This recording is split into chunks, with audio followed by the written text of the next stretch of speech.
임광 목사님의 나무마다 쓰임이 있듯이라는 책에 나오는 이야기입니다. 성경 속 나무들은 단순한 배경으로 서 있지 않습니다. 그 나무들은 우리에게 믿음의 자리를 묻고 삶의 방향을 보여주며 마침내 나무 같으신 예수님을 바라보게 합니다. 무화과 나무는 우리에게 묻습니다. 당신의 삶에는 어떤 열매가 있습니까? 겉으로 무성해 보이는 잎사귀보다 하나님이 찾으시는 것은 삶으로 맺히는 믿음의 열매입니다. 하나님은 우리에게 화려한 꽃이 되라고만 말씀하지 않으십니다. 그분은 우리가 존재의 열매, 성품의 열매, 사명의 열매를 맺기 원하십니다. 고페르 나무는 방주가 되기 위해 다듬어져야 했습니다. 있는 모습 그대로 귀하지만 하나님의 손에 맡겨질 때 우리는 살리는 나무로 세워져 갑니다. 빠르게 쓰임받고 싶은 마음보다 더 중요한 것은 바르게 만들어지는 일입니다. 하나님은 우리를 버려서 바꾸시는 분이 아니라 고치고 다듬어 당신의 뜻에 합당하게 빚으시는 분입니다. 시딤나무는 볼품없는 광야의 나무였습니다. 그러나 하나님은 그 나무로 성소의 법궤를 만들게 하셨습니다. 아무에게도 주목받지 못한 나무가 하나님을 만나는 자리로 쓰임받은 겁니다. 그러므로 절망하지 마십시오. 부족함이 많아도 연약함이 깊어도 하나님의 손에 들린 인생은 달라집니다. 열매 맺게 하시고 다듬어 쓰시며 지친 인생을 쉬게 하시는 주님 안에서 오늘도 우리는 자랍니다. 우리는 늘 나는 아직 부족하고 준비가 덜 된 것 같은데 생각합니다. 근데 성경을 보면 하나님은 크고 멋지고 준비가 다 된 사람만 쓰지 않으십니다. 조금은 작고 부족해도 하나님은 그 사람을 통해서 하나님의 뜻을 이루시고 하나님의 나라를 세워가십니다. 왜냐하면 정말 중요한 건 내가 준비가 다 된 완벽한 존재인가, 그것이 아니라 내가 누구의 손에 들려 있는가, 그것이 중요하기 때문입니다. 오늘 본문 사무엘하 21장부터 마지막 사무엘하 24장까지는 앞선 장들처럼 시간의 순서대로 기록된 역사서가 아니라 사무엘서를 마무리하면서 다윗과 이스라엘 통해서 하나님의 나라는 무엇이고 하나님의 나라는 어떻게 세워져 가는지, 그것을 초점에 맞춘 사무엘서의 부록과도 같은 본문이라고 할 수 있습니다. 오늘 말씀의 제목은 하나님의 나라를 세워가는 사람들입니다. 오늘 말씀을 통해서 하나님의 나라는 어떤 사람을 통해 세워져 가는가, 그리고 하나님, 내가 그 사람 되기를 원합니다. 믿음으로 고백하고 결단하는 은혜의 시간이 되기를 소망합니다. 오늘 본문 사무엘상 21장은 다윗이 왕이 되고 나서 얼마 되지 않은 다윗 왕국의 초창기 때입니다. 그런데 이 이스라엘에 어떤 일이 일어나는가? 3년의 흉년이 찾아옵니다. 오늘 말씀 1절 함께 읽겠습니다. 시작. 다윗 시대에 세 해 동안이나 흉년이 들었다. 다윗이 주님 앞에 나아가서 그 곡절을 물으니 주님께서 대답하셨다. 사울과 그의 집안이 기브온 사람을 죽여 살인죄를 지은 탓이다. 저는 요새 더위 때문인지 탄산음료를 거의 많이 찾게 되는데, 그런데 지금 이 이스라엘 백성들은 몇 년의 흉년이라고 합니까? 3년입니다. 3년. 3년이면 뭐 몇 개월만 비가 안 와도 농사 지을 수 없는데, 이 3년이나 비가 안 왔다. 뭐 농사뿐만 아니라 가축들이 다 죽어가고 사람들까지 살기 힘든 모든 생명이 죽어가고 있습니다. 그런데 여기서 의아한 건 흉년이 일어난 초기에 다윗이 하나님 앞에 나아가 기도하지 않았다는 겁니다. 3년이나 지나고 나서야 하나님을 찾아가는 다윗입니다. 만약 다윗이 조금만 더 일찍 하나님을 찾았다면 어떻게 됐을까? 다윗이 원래 어떤 사람입니까? 늘 하나님 안에 살며 하나님을 찬양하는 사람이 다윗입니다. 그런데 그런 다윗도 하나님 앞에 나와 기도하는데 3년이 걸렸다. 이처럼 우리 인간이란 존재가 얼마나 하나님 앞에 나오기를 본능적으로 싫어하는지 우리는 알 수 있습니다. 그래서 성경이 말하는 지혜는 뭔가? 다른 게 아닙니다. 지혜란 지혜 되시는 하나님 앞에 나아가는 것이다. 지혜는 하나님 앞에 나아가는 것이 지혜라는 겁니다. 우리 모두가 지혜로운 자들이 되시기를 소망합니다. 결국 다윗은 3년이 지나고 나서 하나님께 나왔고, 이후 말씀을 살펴보겠지만 그렇게 흉년이 끝납니다. 저는 오늘 말씀을 보면서 깨닫게 됩니다. 문제란 해결하는 게 아니라 반응하는 것이구나. 문제란 해결하는 게 아니라 반응하는 것이구나. 다윗에게 갑작스러운 흉년이 찾아왔던 것처럼 우리도 인생을 살다가 보면 예상하지 못했던 문제들이 계속해서 찾아옵니다. 그래서 그때 당황하고 이거 어떻게 해야 되나 걱정하면서 문제를 해결하기 위해 나름대로 내가 할 수 있는 모든 것을 다 합니다. 그런데 그러면 정말 문제가 해결되는가? 이 세상에서 하나님과 상관없는 문제는 없습니다. 모든 문제는 하나님의 손 안에 있습니다. 그러므로 우리는 문제를 만났을 때 문제를 해결하느라 정신없이 사는 게 아니라 문제를 통해서 나에게 말씀하시는 그 하나님을 바라볼 줄 알아야 하는 겁니다. 하나님 어떤 분이십니까? 하나님은 나의 문제를 보고 구경만 하는 구경꾼이 아닙니다. 하나님은 나를 보시고 내 인생 가운데 찾아오셔서 개입하시고 오늘도 내 삶 가운데 역사하시는 하나님이십니다. 그러기에 우리는 내가 통제할 수도 없는 문제를 가지고 통제하려고 애쓰기보다 그 문제를 가지고 즉각 주님 앞에 나아가야 되는 겁니다. 빌립보서 4장 6절입니다. 아무것도 염려하지 말고 모든 일을 오직 기도와 간구로 하고 여러분이 바라는 걸 감사하는 마음으로 하나님께 아뢰십시오. 문제를 만났을 때 우리에겐 두 가지 선택이 있습니다. 두 가지 반응 중에 하나를 택해라. 하나는 염려, 또 다른 하나는 기도입니다. 문제를 만났을 때 염려를 선택할 것이냐, 기도를 선택할 것이냐, 냉정하게 생각해 보시기 바랍니다. 지금 내 인생에 어떤 문제가 있는데 나는 그 문제를 가지고 염려하면서 그냥 살 거냐, 아니면 나는 그 문제를 가지고 기도를 선택하며 기도할 것이냐. 우리는 문제를 만나면 늘 염려할 수밖에 없는 연약한 존재입니다. 이런 내가 무슨 힘과 능력이 있어서 하나님의 나라를 세워가겠습니까? 하지만 내가 통제하려고 하는 게 아니라 모든 것을 지으시고 가능케 하시는 그 하나님께 기도함으로 맡길 때 나 같은 연약한 사람도 하나님의 나라를 세우는 일꾼이 될 수 있는 겁니다.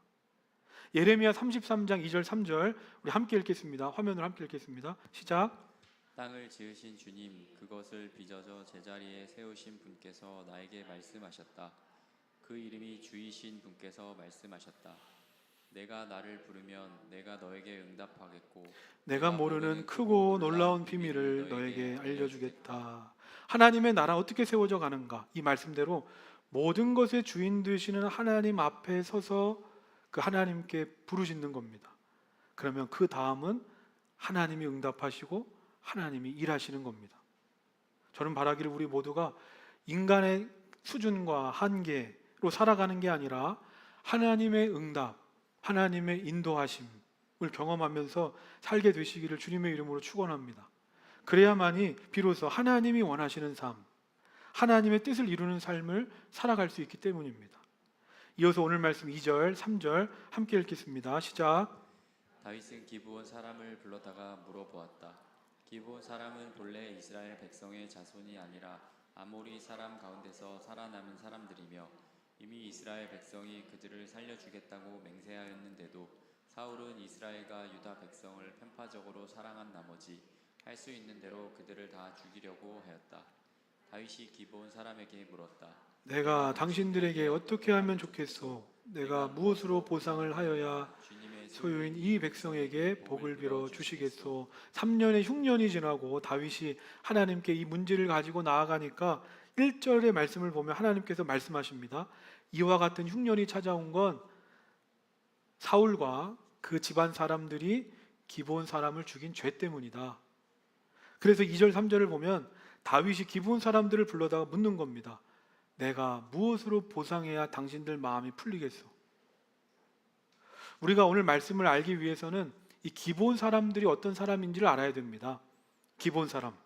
이 기브온 사람이 누구냐? 이 시대로부터 한 400년 전으로 돌아가야 되는데 그때 이스라엘 백성들이 여호수아의 지휘 아래에서 하나님께서 약속하신 가나안 땅을 정복하는 과정에서 하나님께서 말씀하신 대로 가나안에 사는 원주민들을 다 진멸했어야 되는데 그때 기브온 사람들을 살려두게 됩니다. 왜냐하면 이때 기브온 사람들이 이스라엘 백성을 속입니다. 자신은 이 땅에 사는 사람이 아니라 멀리 온 이방인입니다 하면서 속여서 화친 조약을 맺게 됩니다. 이게 여호수아 9장에 나오는 얘기입니다. 나중에 이 기브온 사람들이 여호수아와 이스라엘 백성들을 속인 걸 알았지만 하나님의 이름으로 맺은 조약이기 때문에 그들을 죽일 수가 없었고 그때부터 지금까지 400여 년 동안 이스라엘 백성들과 함께 지내왔습니다. 그런데 바로 이 기브온 사람들을 사울 왕이 학살한 겁니다. 그 이유는 2절 말씀에서 나오듯이 사울이 이스라엘과 유다 백성을 편파적으로 사랑한 나머지, 개역개정 성경을 보면 사울이 이스라엘과 유다 족속을 위한 열심이 있어서 기브온 족속을 죽였다고 말합니다. 분명 왕이 자기 백성, 자기 나라를 사랑하는 마음으로 전쟁을 벌일 수 있습니다. 하지만 이건 하나님 보시기에 합당한 전쟁이 아니었습니다. 겉으로는 나라와 백성을 위한 행동인 것처럼 보여도 그 속마음은 사울 왕의 욕심과 욕망 때문이었습니다. 자신의 왕권 강화, 정당성을 위해서 약한 자들, 이 기브온 사람들 희생양으로 삼았습니다. 이것보다 더 큰 문제는 하나님의 이름으로 맺은 언약이었습니다. 하나님의 언약입니다. 그런데 사울이 자기 마음대로 기브온 사람을 죽입니다. 아니, 이렇게 하나님을 가볍게 여기고 무시하는 사람인데 어떻게 이런 사람이 하나님의 나라를 세우고 하나님의 뜻을 이루어갈 수 있겠습니까? 그런데 다윗은 다릅니다. 오늘 말씀 보면 다윗 본인의 잘못이 아닙니다. 다 사울 왕이 한 겁니다. 사울 왕의 죄입니다. 하지만 다윗은 그럼에도 불구하고 기브온 사람을 찾아갑니다. 그리고 그들에게 용서를 구합니다. 3절 말씀 보면 이 장면에서 다윗이 왕처럼 느껴지십니까? 너무나 겸손하게 얘기합니다. 내가 어떻게 하면 좋겠습니까? 이 모든 것이 나와 우리 민족의 죄입니다. 우리를 용서하여 주시오. 분명 다윗이 지은 죄가 아닙니다. 하지만 자신이 속한 공동체 이스라엘의 죄이기 때문에 왕으로서 다윗이 그 모든 것을 감당하는 겁니다. 오늘 말씀 4절부터 6절 함께 읽겠습니다. 제 마이크 좀 울리는 것 같아요. 4절부터 6절 함께 읽겠습니다. 시작. 기브온 사람들이 그에게 말하였다. 사울이나 그의 집안과 우리 사이의 갈등은 은이나 금으로 해결할 문제가 아닙니다. 우리는 이스라엘 사람을 죽일 생각은 없습니다. 다윗이 그들에게 물었다. 그러면 당신들의 요구가 무엇이오? 내가 들어주겠소. 그들이 왕에게 말하였다. 사울은 우리를 학살한 사람입니다. 그는 이스라엘의 영토 안에서는 우리가 어느 곳에서도 살아남지 못하도록 우리를 몰살시키려고 계획한 사람입니다. 그의 자손 가운데서 남자 7명을 우리에게 넘겨주시기를 바랍니다. 그러면 주님께서 택하신 왕 사울이 살던 기브아에서 우리가 주님 앞에서 그들을 나무에 매달겠습니다. 왕이 약속하였다. 내가 그들을 넘겨주겠소. 이 당시 사람들은 이제 무고하게 사람에게 해를 가하면 돈으로 그 값을 치르던가 아니면 누군가 피를 흘려야 됐습니다. 그런데 지금 기브온 사람들이 뭐라고 말합니까? 우리에게는 은과 금 필요 없습니다. 사울이 우리를 일방적으로 학살한 겁니다. 그러니 사울의 자손 가운데 7명의 후손을 우리에게 넘겨주시면 그 사람들을 십자가에 매달아 죽게 하겠습니다. 즉 똑같이 피 흘려야 된다는 겁니다. 여기에서 나무에 매단다는 건 그냥 죽이는 형벌을 넘어서 하나님의 저주를 공개적으로 받았다, 그렇게 처단했다 하는 의미를 가지고 있습니다. 이후의 말씀을 보면 다윗이 어떻게 되는가? 오늘 우리가 보기에는 조금 납득이 안 됩니다. 사울의 잘못인데 후손들이 그 죄값을 치릅니다. 우린 이해가 안 되고 불편하지만 간략하게 얘기하면 고대 사회에서는 개인보다 공동체를 하나의 생명체로 봤습니다. 그래서 사울 왕이 기브온 사람을 학살할 때 사울 왕 혼자 죽인 게 아니라 이건 사울 집안, 그 정치 집단이 다 한 죄로 여겼던 겁니다. 아무튼 다윗은 기브온 사람들의 요구대로 사울의 후손 7명을 넘겨줍니다. 그리고 13절 이하의 말씀을 보면 그렇게 죽게 된 7명의 사람들, 그리고 지난날 전쟁에서 죽은 사울 왕과 그의 아들 요나단의 뼈까지 다 모아서 다윗이 함께 장사를 치러줍니다. 사울 집안 사람들, 다윗에게 원수 같은 존재입니다. 평생 다윗을 공격하고 힘들게 했던 사람들. 근데 다윗이 그 사울의 잘못을 대신 감당할 뿐만 아니라 그 집안의 모든 장례까지 대신 치러줍니다.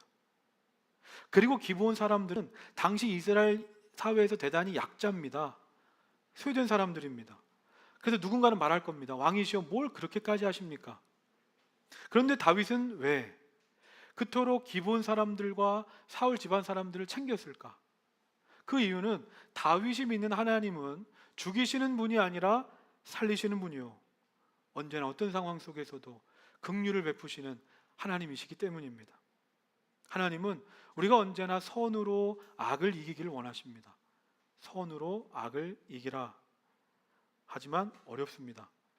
그런데 오늘 말씀을 보면 다윗이 그 일을 행합니다. 우리가 사는 세상은 내가 하나를 빼앗기면 2개 뺏어와라, 3개 뺏어와라, 10개 뺏어와라 말합니다. 그래야 세상에서 성공하고 높은 자리에 오를 수 있기 때문입니다. 그런데 하나님은 내가 1개를 빼앗겼으면 2개를 더 주라고 말씀하십니다. 이처럼 하나님의 나라는 뭔가, 그리고 어떤 사람들을 통해 하나님의 나라를 이루어 가시는가, 언제나 하나님을 중심으로 하나님의 마음을 가진 자들을 통하여 하나님의 나라가 세워집니다. 구체적으로 말하면 다윗처럼 설령 원수라고 할지라도 그 사람까지 끌어안는 자들을 통하여 이 땅에 하나님의 나라가 세워지는 겁니다. 나랑 맞지 않는 사람 정리해버려야지, 선 그어야지 하는 거 쉽습니다.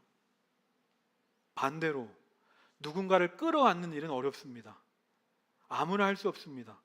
그런데 내가 상대방을 끌어안을 때, 용서할 수 없는 사람을 용서할 때 거기서 변화가 시작이 됩니다. 내 안에 하나님의 나라가 어떻게 이루어지고 내가 어떻게 하나님 나라를 이루어가는 사람이 될 수 있을까? 이 모든 것 자격 없고 조건 없는 나를 먼저 품어주신 하나님의 사랑과 용서의 은혜 때문입니다.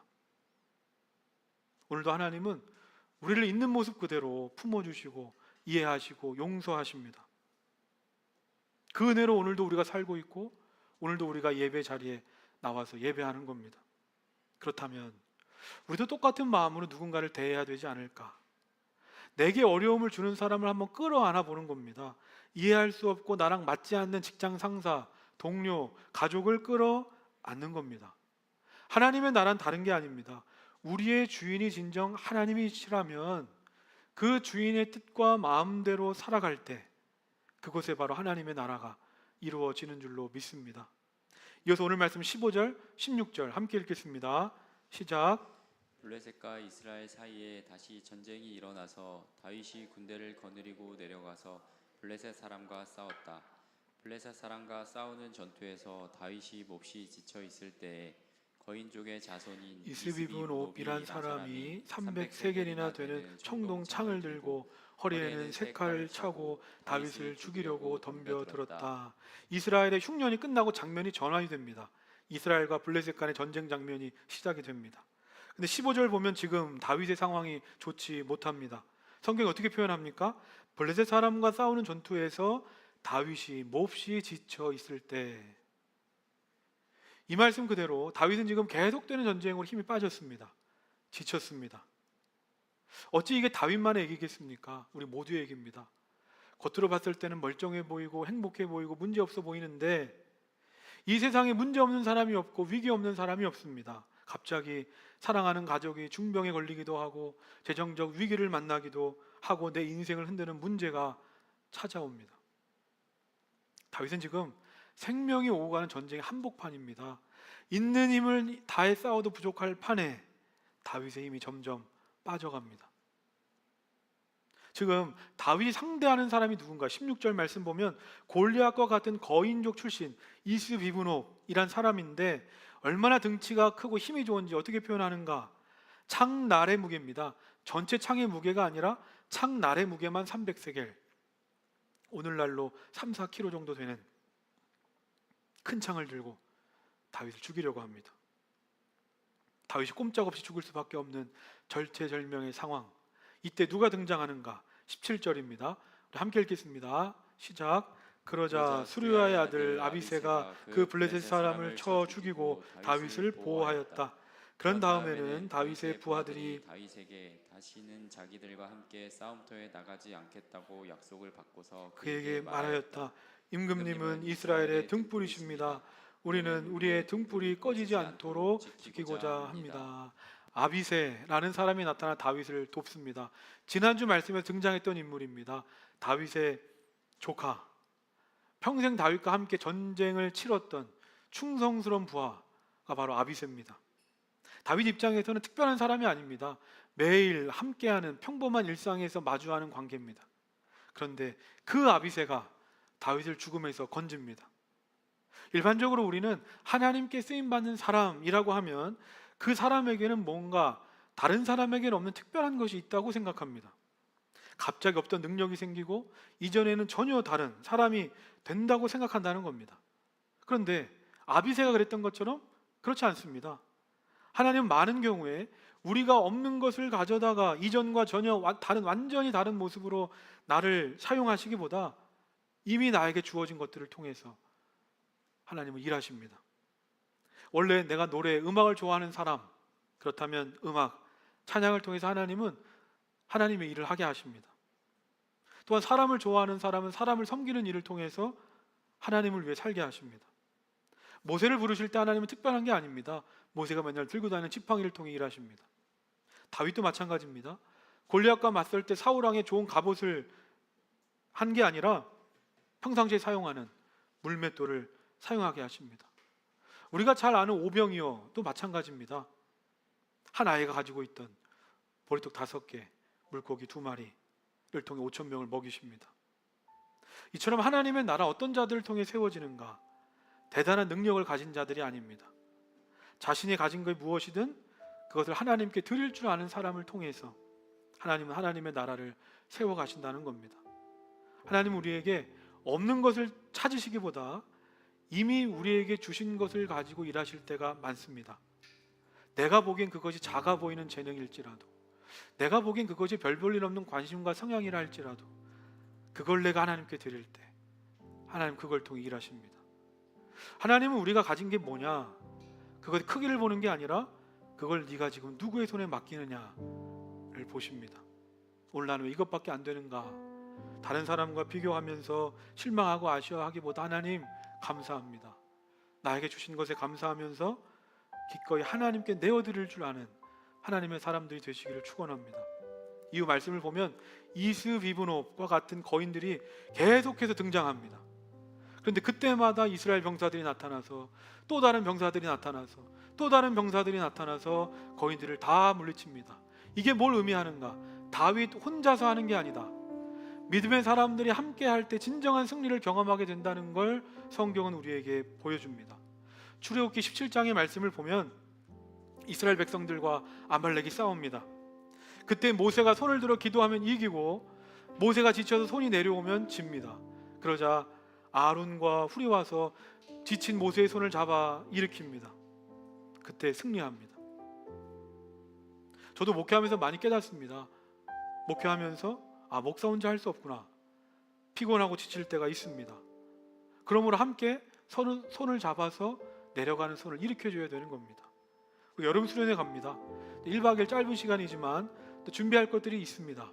그런데 이번에도 우리 수련회 준비위원들과 함께 마음을 모으고 시간을 모으니까 수련회가 기대가 되고 또 제 2손이 올라가는 겁니다. 어느 순간 기독교 신앙은 지키지만, 믿음은 지키지만 교회에 안 나가는 성도들, 이 가난한 성도라는 말이 이제 낯설지 않은 시대가 됐습니다. 혼자서 신앙생활해도 충분하다. 분명 그렇게 된 데에는 여러 가지 이유와 원인이 있습니다. 하지만 목회자로서 함께하는 동역의 기쁨을 잃어버린 성도들을 볼 때 안타깝습니다. 왜냐하면 하나님께서는 내가 가정에서 또 학교와 직장, 교회에서 나 혼자선 할 수 없는, 사람들을 통해서만 일할 수 있는 그 놀라운 일들을 이루어 가시기 때문입니다. 이번 여름 수련의 주제 함께 지어져 가냅니다. 바로 이번 여름 수련을 통해서 나를 하나님의 영광스러운 교회로 부르심에 대한 감격, 감사, 그리고 하나님께서 나에게 보내신 믿음의 동역자들과 하나 되는 동역의 기쁨을 맛보는 우리 모두가 되기를 소망합니다. 말씀을 정리하면서 제가 처음에 설교 시작하면서 이야기했던 나무마다 쓰임이 있듯이라는 책을 보면 이런 글귀가 있습니다. 우리 인생에도 하나님이 쓰시는 쓰임이 있다. 우리 인생에도 하나님이 쓰시는 쓰임이 있다. 오늘 말씀에 많은 사람들이 등장했습니다. 그런데 이들은 흠이 없고 완벽한 사람이 아니었습니다. 크고 대단한 사람이 아니라 작고 연약하고 부족하지만 자신의 삶을 하나님 앞에 겸손하게 드리는 사람들, 그리고 서로의 손을 붙잡고 살아가는 사람들을 통해 하나님은 하나님의 나라를 세워 가십니다. 우리가 돌아오는 주 여름 수련회를 갑니다. 혼자서는 쓰러질 수밖에 없는 광야 같은 현실이지만 하나님께서 내 곁에 보내주신 소중한 그 동역자들과 함께 할 때 어두운 세상을 밝히고 살려내는 하나님의 교회로 세워지고 하나 되는 우리 모두가 될 줄로 믿습니다. 아멘. 오늘 말씀을 기억하면서 우리 찬양하고 기도하겠습니다.